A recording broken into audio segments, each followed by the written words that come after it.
आणि यानंतर थेट जाऊयात फडणवीस बोलतात। ही निवडणुकीच्या माध्यमातून होत असते। मागच्या काळामध्ये पहिल्यांदा 1200 पेक्षा जास्त मंडलं ही गठीत करण्याचं काम महाराष्ट्रामध्ये झालं। त्यानंतर संघटनात्मक 80 जिल्हे या जिल्ह्यांचे अध्यक्ष निवडण्याचं काम पूर्ण झालं आणि आता प्रदेशाध्यक्ष पदाकरता निवडणूक सुरू झालेली आहे। आज सन्माननीय केंद्रीय निरीक्षक केंद्रीय मंत्री किरणजी रिजिजू हे निवडणूक निरीक्षक म्हणून या ठिकाणी आले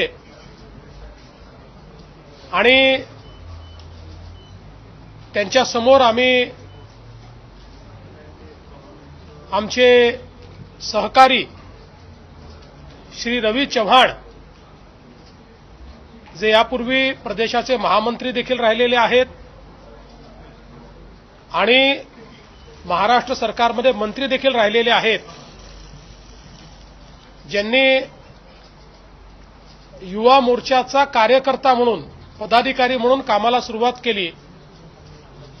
नगरसेवक झाले, स्थायी समितीचे अध्यक्ष झाले, 4 वेळा आमदार झाले, राज्यमंत्री आणि मंत्री असा एक मोठा प्रवास करत यावेळी महाराष्ट्र प्रदेश भाजपचं अध्यक्ष म्हणून त्यांचं नामांकन आम्ही दाखल केलं आहे। मागच्या काळामध्ये सन्माननीय श्री चंद्रशेखर बावनकुळेजी यांनी अतिशय चांगल्या पद्धतीनं महाराष्ट्राचं अध्यक्षपद निभावलं आणि दीर्घ प्रवास करत चांगल्या प्रकारे संघटना बांधली। त्याचं प्रत्यंतर विधानसभेच्या निवडणुकीमध्ये आपल्याला पाहायला मिळालं। त्यानंतर संघटनात्मक निवडणूक होतपर्यंत त्यांच्या समवेत श्री रवीजी चव्हाण यांना कार्याध्यक्ष म्हणून जबाबदारी मिळाली होती। आता आज आम्ही फॉर्म भरलेले आहेत,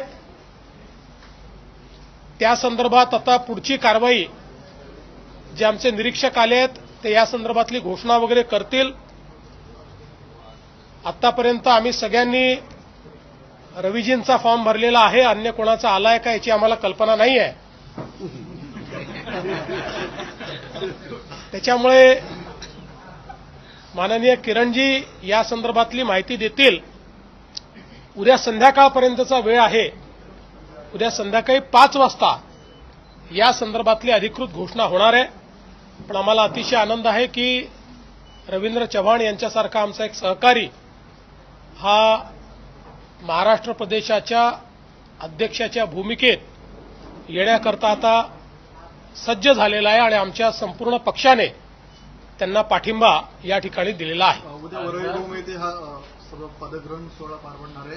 येणाऱ्या स्थानिक स्वराज्य निवडणुकीच्या पार्श्वभूमीवर भाजपा प्रदेशाध्यक्षपदी रवींद्र चव्हाणांना बसून एक शक्ती प्रदर्शन उद्या पाहत आहेत। मला असं वाटतं की भारतीय जनता पार्टी एकमेव अशी पार्टी आहे की ज्या ठिकाणी पूर्ण लोकशाही पद्धतीनं आपल्या सगळ्या विविध ज्या आमच्या इकाई आहेत त्यांचं त्या ठिकाणी त्यांची निवडणूक होते आणि त्याचाच भाग म्हणून आम्ही प्रदेशाध्यक्षांची निवडणूक करतो आणि ज्यावेळेस प्रदेशाध्यक्षांची निवडणूक होते त्यावेळेस एक साधारणपणे प्रथा आहे की राज्यभरातले जे प्रमुख कार्यकर्ते असतात त्यांना अधिवेशनाप्रमाणे बोलवलं जातं आणि म्हणून उद्या संध्याकाळी 2 मध्ये अशाच प्रकारे आमचे जे कार्यकर्ते पोचू शकतील त्यांना निरोप दिलेला आहे आणि त्या ठिकाणी हा कार्यक्रम पार पडणार आहे।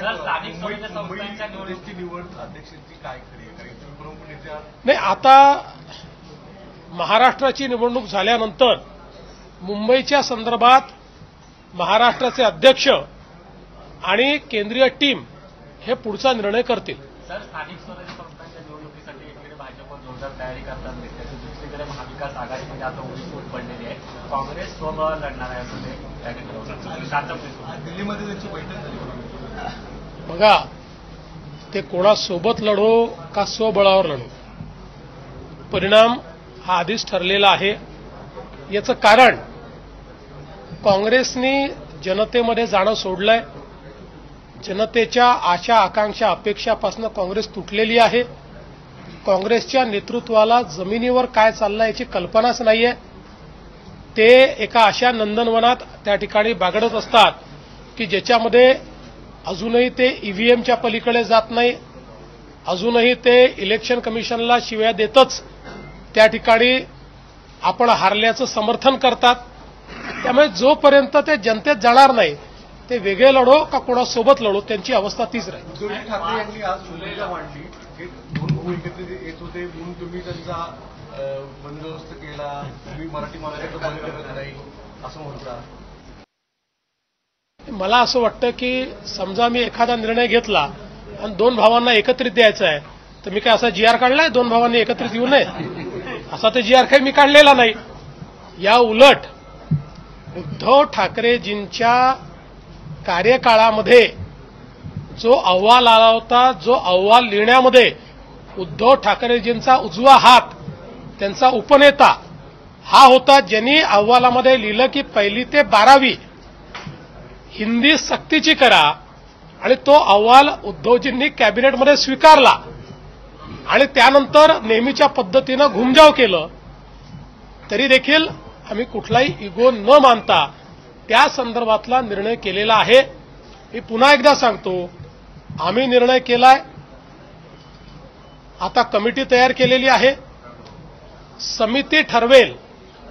आम्ही कुठल्या पक्षाचं हित बघणार नाही, आम्ही महाराष्ट्राच्या विद्यार्थ्यांचं हित बघू आणि विद्यार्थ्यांच्या हितात जे असेल तोच निर्णय महाराष्ट्राचं सरकार घेईल. कोणाच्याही दबावापुढे झुकणार नाही. पहिल्यांदाच भाजपचा कोकणातून पहिल्यांदा प्रदेशाध्यक्षपद कोकणाला पहिल्यांदाच दिलं गेलंय.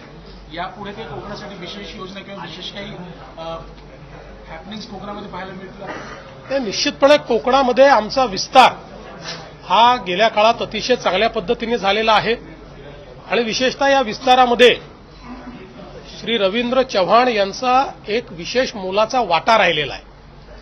आणि म्हणूनच मला असं वाटतं की त्यांचं काम हे केवळ कोकणापुरतं मर्यादित नाही, महाराष्ट्रातही त्यांचं काम आहे. महामंत्री म्हणून महाराष्ट्रात त्यांनी काम केलेलं आहे. कोकणामध्ये आम्हाला विस्ताराला स्कोप खूप आहे. अर्थात आमची महायुती असल्यामुळे काही ठिकाणी आम्हाला मर्यादा आहेत, काही जागा आम्हाला लढता येत नाहीत. पण आम्हाला संघटन वाढवायला तर कुठे मनाई नाही आहे. त्यामुळे कोकणातल्या कानाकोपऱ्यात आमचं संघटन उभं राहील.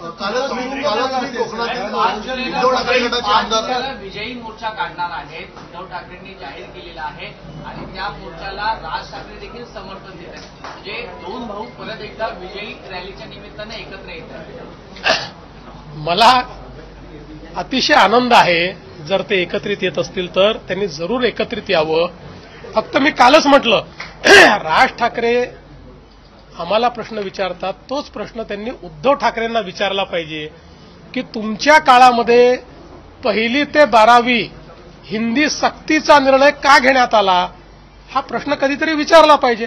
बाकी त्यांनी एकत्रित यावं, क्रिकेट खेळावं, हॉकी खेळावी, टेनिस खेळावं, स्विमिंग करावं, जेवण करावं, आम्हाला काही अडचण नाही. विरोध दिसतोय. सुप्रिया सुळे स्वतः उद्धव ठाकरेंबरोबर आज आझाद मैदानात दिसल्या. ज्या कमिटीमध्ये स्वतः शरद पवार गटाचे बडे नेते होते त्याच कमिटीच्या अहवालानंतर आज विजयकडे विरोध होते. काय केलं त्यांनी? जयंत पाटील होते. मी तुम्हाला एक गोष्ट सांगतो, हे दुटप्पे लोक आहेत. यांचं सत्तेतलं रूप वेगळं असतं आणि विरोधातलं रूप वेगळं असतं आणि खासगीत जर विचारलं तर अजून तिसरं रूप असतं. त्यामुळे ते काय म्हणतायत, हे काय म्हणतात, आम्हाला याच्याशी घेणं. आम्ही उत्तर द्यावं महाराष्ट्राला, महाराष्ट्राच्या जनतेला आणि भारताच्या संविधानाला. आणि भारताच्या संविधानाचा अवमान कोणी करणार असेल तर त्याच्यावर कारवाई करण्याकरता कायदा तयार होईलच. हा कायदा केवळ त्यांच्या विरोधात आहे जे भारताचं संविधान मानत नाहीत, जे या भारतामध्ये अराजकता आणत आहेत, त्या अराजकतावादी शक्तींच्या विरोधात कायदा आहे. अराजकतेला जर त्यांचा पाठिंबा असेल तर त्यांनी ते स्पष्ट करावं. या ठिकाणी अराजकतेला पाठिंबा द्यायचा आणि लोकशाहीचं गुणगान करायचं, संविधान पायदळी तोडवणाऱ्यांच्या सोबत उभं राहायचं, हे कुठेतरी बंद केलं पाहिजे. काल भास्कर जाधव यांच्या नावाचा तुम्ही उल्लेख केला की त्यांची पत्रावर सही नाहीये. आज भास्कर जाधवांनी माध्यमांशी बोलणं टाळलं. मध्यंतरी भास्कर जाधवांनी नाराजी देखील व्यक्त करून दाखवली. कोकणामध्ये उद्धव ठाकरे गटाला मोठं खिंडार बसताना येणाऱ्या काळात पाहायला मिळणार आहे का? मला याची कल्पना नाही. याची कल्पना आपल्याला काय भास्कर जाधवांच्या मनात आहे ते स्वतःच देऊ शकतात. आणि अलीकडच्या काळामध्ये ते कवितांच्या माध्यमातून आणि शेरोशायरीच्या माध्यमातून आपल्या मनातलं अभिव्यक्त करता आहेत. त्यामुळे त्यांचं नवीन स्टेटस जे काही येईल ते तुम्ही बघा आणि त्याच्यावरनं अंदाज बांधा. गेल्या काही दिवसांपासून पक्षप्रवेश सुरू आहेत आणि आता देखील रवींद्र चव्हाणांच्या माध्यमातून कशा पद्धतीने पक्षप्रवेश असतो? काय पक्षप्रवेश गेल्या काही दिवसांपासून ते असं आहे की आम्हाला आमच्या पक्षाचा विस्तार करायचा आहे आणि हा विस्तार करत असताना आता विविध पक्षातनं त्या पक्षाच्या नेतृत्वावर विश्वास नसल्यामुळे किंवा त्या पक्षांमध्ये भवितव्य दिसत नसल्यामुळे काही लोक जर आमच्याकडे येत असतील तर आम्ही त्यांचं निश्चित स्वागत करू. काँग्रेसचे प्रदेशाध्यक्ष हर्षवर्धन सपकाळ असं म्हणतात की GR जे 2 काढले होते ते दोन्ही उपमुख्यमंत्र्यांना माहिती नव्हते, ते नागपूरच्या रेशीम बागेतून आले. मला असं वाटतं की हर्षवर्धन काय नाव त्यांचं सपकाळ, त्यांच्याबद्दल मी एवढंच म्हणेल नया आहे हो. बीडमध्ये अल्पवयीन मुलीवर अत्याचार झाल्याचा एक प्रकार समोर आला होता आणि नंतर बीड बंद सुद्धा झालं होतं. 2 प्राध्यापकांना अटक सुद्धा करण्यात आली होती.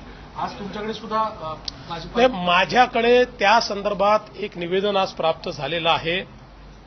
त्या निवेदनामध्ये या प्रकरणाची एक सिनियर IPS महिला अधिकारी नेमून चौकशी करावी अशा प्रकारची मागणी करण्यात आलेली आहे.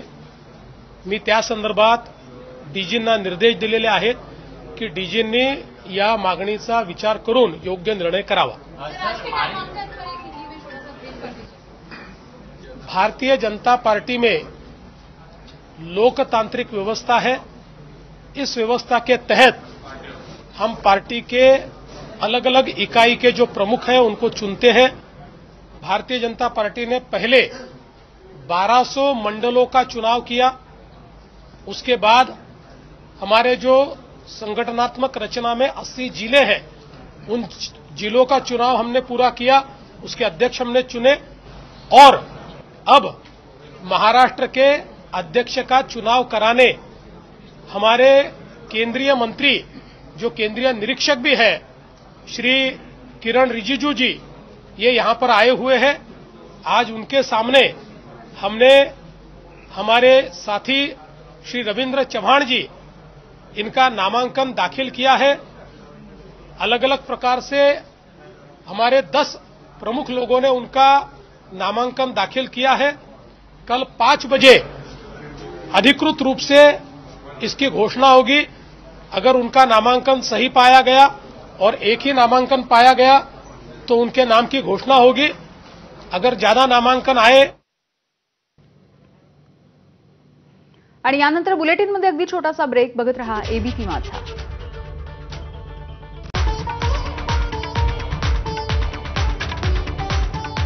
तेरे सपने मेरी आंखों